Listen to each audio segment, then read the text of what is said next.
Espero que tenha gravado, senão eu vou surtar. Take 2, gravando. Então, boa noite, turma. Hoje a gente vai ter uma aula sobre a África. Então, deixo aqui a pergunta primeiro para vocês. A África é um país, um continente, um estado ou uma cidade?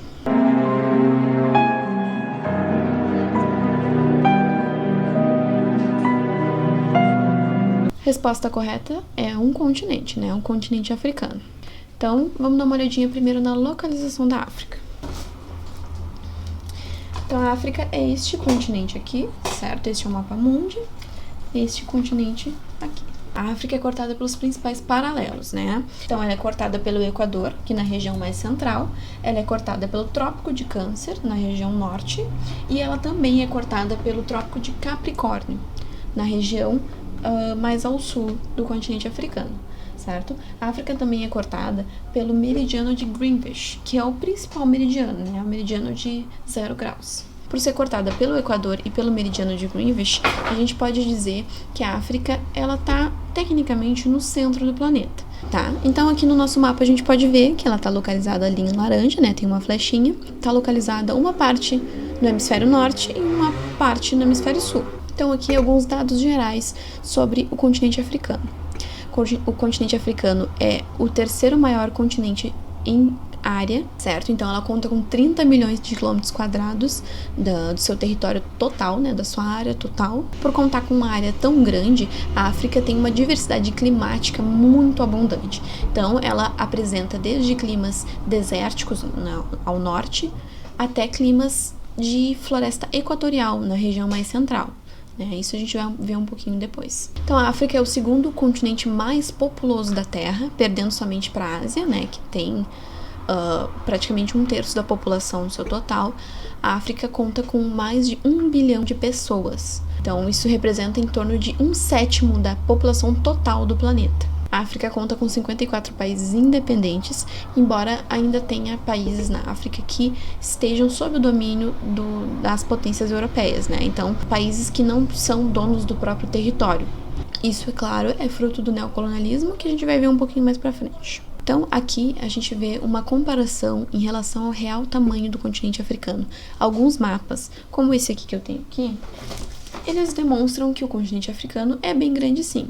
Porém, aqui nesse mapa, o continente africano parece menor do que ele é realmente, tá? Isso se dá por causa da projeção que é utilizada para fazer esse mapa, certo? Nesse caso, a projeção, ela aumentou muito os continentes do hemisfério norte e diminuiu relativamente os continentes do hemisfério sul, certo? Por exemplo, a Groenlândia não é desse tamanho aqui todo, não.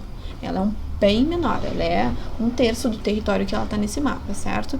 Então, a África, ela é muito maior que os Estados Unidos, ela é muito maior que a Europa, por exemplo. Aqui alguns dados gerais do continente africano, certo? O continente africano, ele despertou e desperta até hoje muito interesse em países ricos, como os países do continente europeu, porque ela detém grandes reservas minerais, certo? Essas reservas, elas são ocupadas principalmente por ouro e diamante, que são minerais que tem um valor agregado muito alto, né? Então a exploração desses minerais rende muito dinheiro, muito capital para quem tem acesso a eles, né? Então os países que mais exportam, que mais exploram esses minerais são a África do Sul, o Zaire e a Gana, certo? Eles correspondem a uma boa parte da produção mundial desses minerais. A África também é muito rica em fontes energéticas, como petróleo e gás natural.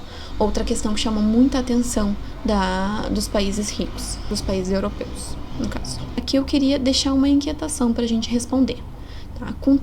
Se a África tem tanto recurso mineral, tem tantos recursos naturais de modo geral, por que ela é um continente tão pobre, né? Existem países na África que sofrem com a fome, com o subdesenvolvimento, com a desnutrição, enfim, com vários fatores. Então, por que isso? Aqui eu deixo 2 tirinhas para a gente observar com bastante atenção e refletir sobre isso, né? Então, por que a África é um continente tão pobre, né? De modo geral, obviamente. Isso é fruto de questões históricas trazidas pelo neocolonialismo. O que foi o neocolonialismo? O neocolonialismo foi a exploração de recursos minerais, recursos energéticos e também a exploração de pessoas, né? Do continente africano, uma exploração que foi sofrida pelos europeus. tá? Então, lá no comecinho do século XX, né, a partir de 1900, os países europeus começaram a despertar interesse pelo continente africano, porque eles viram que existem muitos recursos para explorar, e a partir disso eles começaram a ocupar o território, né, conquistar por meio de guerras, enfim, as áreas, os territórios africanos. Então, na Conferência de Berlim, que foi uma série de reuniões que os países europeus fizeram para decidir quem ficaria com qual parte da África, então ficou conhecida como a partilha da África, né? Então, alguns países europeus como a França, a Inglaterra, a Itália, a Bélgica, a Espanha, Portugal, se reuniram e decidiram quem ficaria com qual parte do território africano, certo? Essa separação, que continua sendo utilizada até hoje, né, dos países africanos, ela não respeitou as fronteiras naturais que a população africana utilizava, né? Então existiam tribos rivais que tinham que sobreviver no mesmo território, né, que antes sobreviviam cada uma no seu território e depois da partilha da África acabaram ficando no mesmo território. Isso só poderia prejudicar mais e mais e acabar criando conflitos, né, no futuro, que é o que aconteceu. Então a nossa tirinha, a nossa charge, né, ali a primeira charge, ela faz menção a essa exploração enorme que o continente africano sofreu e para onde que foram esses recursos, né, para a colônia, então para os países europeus. Então os países europeus exploraram todos os recursos possíveis, né, e não deram nada em troca para os africanos. Além de explorarem os recursos, eles também escravizaram o seu povo, certo? Isso é uma herança histórica muito forte, é o que dificultou tanto, é o que atrasou muito o desenvolvimento dos países do continente como um todo. Ali na segunda charge a gente pode ver uma referência a um europeu, certo? Que está com uma luneta olhando, né, a África do seu ponto de vista ali da Europa e gritando lucro à vista, né? Então a Europa ficou sabendo, né? A Europa tomou conhecimento dessa quantidade abundante de recursos que a África dispõe e se interessou, enfim, e a partir disso iniciou essa série de explorações do continente africano. Então, ainda falando sobre essa charge que mostra certa proximidade entre os europeus e os africanos, queria falar para vocês, né, um pouquinho sobre essa proximidade entre os dois continentes, né? Porque a África e a Europa são dois continentes muito, muito próximos um do outro, né? Na verdade, a distância entre a Espanha, que é um país europeu, e o Marrocos, que é um país africano, vocês estão vendo aqui, é só de 14 quilômetros, né? Por meio do Estreito de Gibraltar, né, que é essa saída do mar Mediterrâneo em direção ao Atlântico. Então aqui a gente pode perceber o quão próximos esses continentes são. Agora eu queria falar um pouquinho sobre as diferentes regionalizações do continente africano, certo? Então, para a gente poder estudar o continente africano, por ele ser muito grande, é essencial que a gente regionalize ele em áreas, né? Para não generalizar todo o seu território. Então, a África ela é dividida em 5 principais regiões. A África setentrional, que é a África do Norte, né? Setentrional é um sinônimo de norte. A África ocidental, que é a África do Oeste, né? Aquela região ali em azul.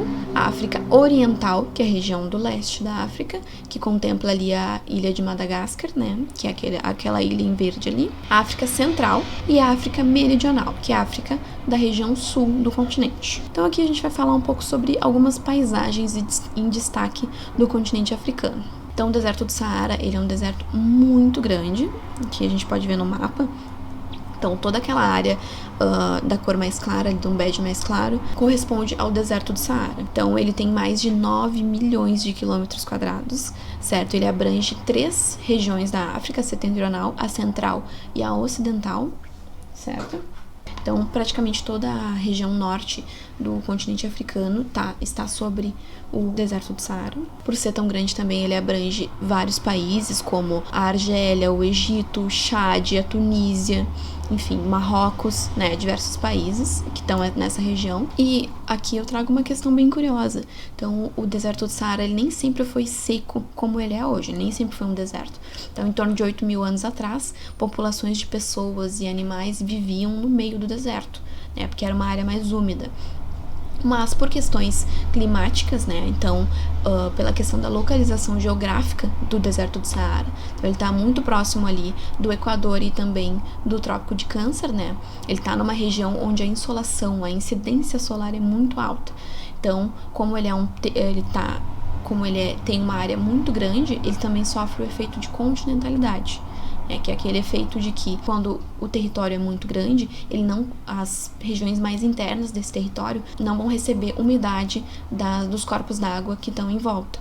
O efeito de continentalidade e a posição geográfica do Saara, né, do norte da África, possibilitaram que ele se tornasse um deserto. Então, o deserto do Saara, ele há muito tempo é conhecido como uma região muito árida e uma região que é muito difícil de se habitar, né? Mas hoje em dia, com a tecnologia que a gente dispõe, existe agricultura no meio do Saara, né? Por meio de irrigação artificial, e existem também grandes cidades que são desenvolvidas dentro desse deserto. Isso tudo através da tecnologia. Então, aqui um mapa do deserto do Saara, né? Aqui eu vou falar um pouquinho sobre o Rio Nilo também, que é o principal e o maior rio africano, certo? O Rio Nilo, ele tem a sua nascente ali no Lago Vitória, que é essa região redondinha aqui em azul, certo? Então, ele nasce no Lago Vitória e tem a sua foz, ele desemboca lá no Mar Mediterrâneo, lá no norte do Egito. É um rio que abastece muitas regiões, que ele passa no meio do deserto e não seca, então é um rio perene,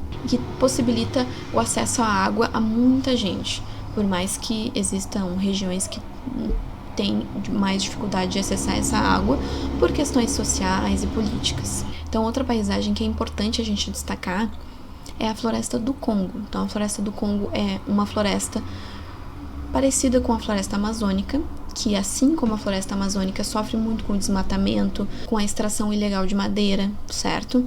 É uma floresta que tem como clima predominante o clima equatorial, que é um clima úmido, com uma densidade de chuvas muito alta. Então, a floresta do Congo, ela vai apresentar árvores com copas muito altas, né? Então, a gente sempre lembrar o que uma planta precisa para crescer. A planta precisa de sol e água, né? Na região onde a floresta do Congo está localizada, a umidade é bem alta e a incidência solar é muito alta também. Então, bastante sol, bastante água, certo? Então, as plantas, as árvores crescem muito. Essa floresta, ela tem o seu nome em homenagem à República Democrática do Congo, e ela abrange territórios de outros países também, como a República do Congo, República Centro-Africana, a Guiné Equatorial e também o Gabão. Então, aqui algumas imagens, né? Algumas imagens que são bem semelhantes às imagens da floresta amazônica. Então, as árvores com copas muito altas, né? Uma umidade muito presente. É uma floresta que está bem próxima da linha do Equador. Apresenta temperaturas bem elevadas, mas constantes, e também altos níveis de pluviosidade. Então, chove bastante. Então, aqui em verde a gente pode ver a floresta equatorial do Congo, certo? Atualmente ela não ocupa toda essa área, esse mapa tá um pouco desatualizado, né? Por que ela não ocupa toda essa área? Por causa do desmatamento, extração ilegal da madeira, né? Todas essas questões que são fruto das ações antrópicas, né? Então, da ação do ser humano. Então, por hoje é isso, pessoal, e até a próxima.